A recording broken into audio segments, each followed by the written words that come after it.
Okay, so I'm going to show you guys today how we're going to be taking our weaving off of our cardboard.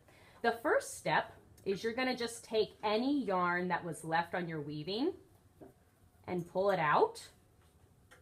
Doesn't matter if it's a long piece or a short piece.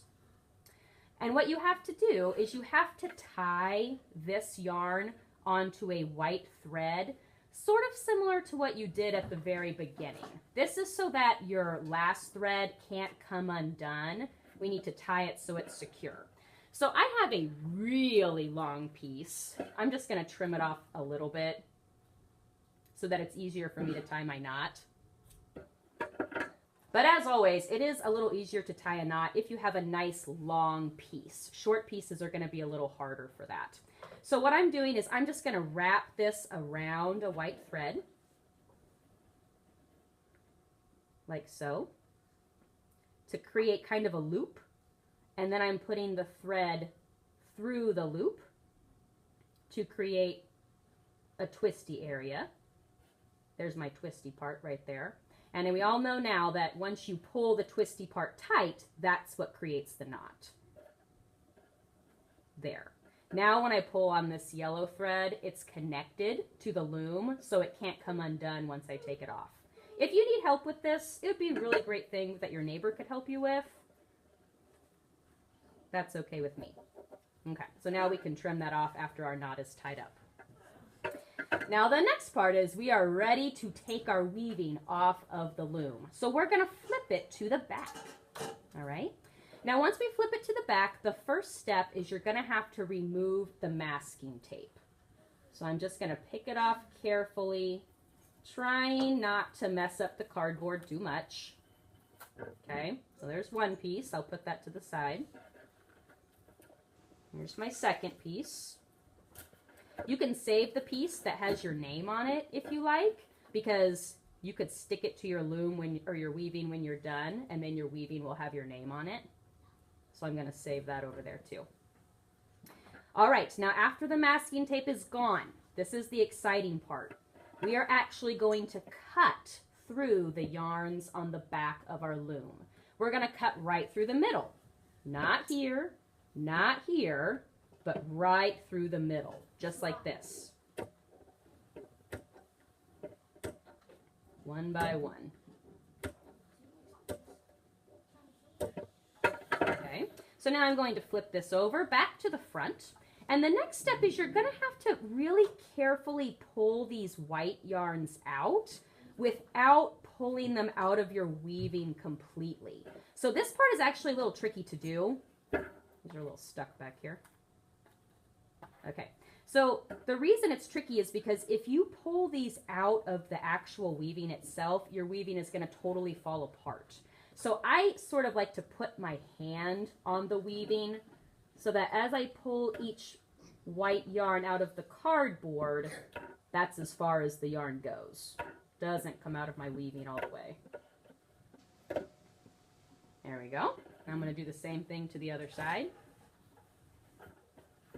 Just like this.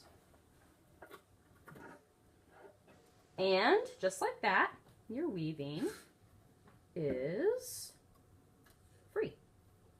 Now, it's not safe yet, because right now, if I wasn't careful, I could push these colorful threads right off of the white strings. So what I need to do is I need to tie a few knots up here to keep everything in place.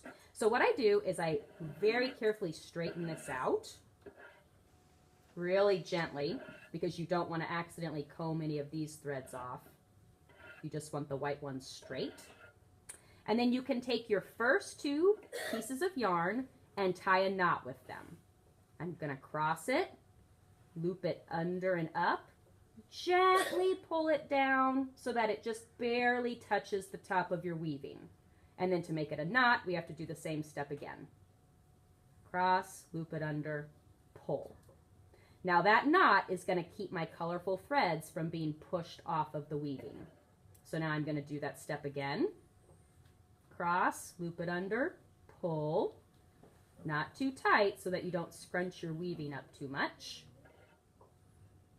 Cross, loop it under, pull. cross, loop it under, pull, cross, loop it under, pull. And then you have to do the same thing on the other side. So I'm just going to flip it around. These strings are a little bit longer for me, so I have to kind of comb them out a little better. Take the first two. And this part takes a little patience.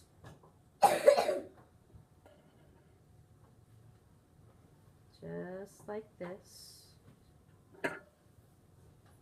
But this step is really important because it is the thing that keeps your weaving from falling apart. Got one more after this.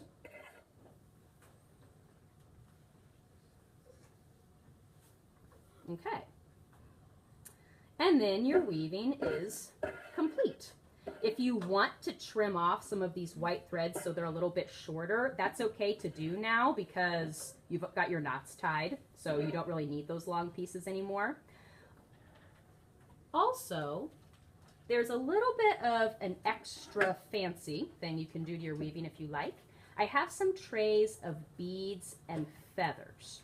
Now you're going to have to be a little bit of a problem solver to get your beads and feathers on, but I do have a couple tips for you that kind of helped me. So to put on the beads, what you're going to have to do is take a piece of yarn. If your yarn is a little bit messed up on the end, that might be hard to get a bead on there, so sometimes I trim it off. So I have a nice tight flat end. That's a lot easier to put beads on. Now in order to keep the beads from sliding right off that string, let's put maybe a couple on if you want to. To keep them from sliding off, you're going to have to tie a knot right here. So I'm just making that twist to create a loop. Put the end through the loop to create that twisty part. And then I'm going to pull the twisty part tight. And that knot is going to keep my beads from falling off. Okay, so that's one way to put beads on. If you are interested in a feather, once again, lots of ideas about how to add this, but one thing that I like to do is create a knot. So make the loop, put that end through it. But before you pull the twisty part all the way tight, I take a feather, put it in that hole, and then I pull it tight.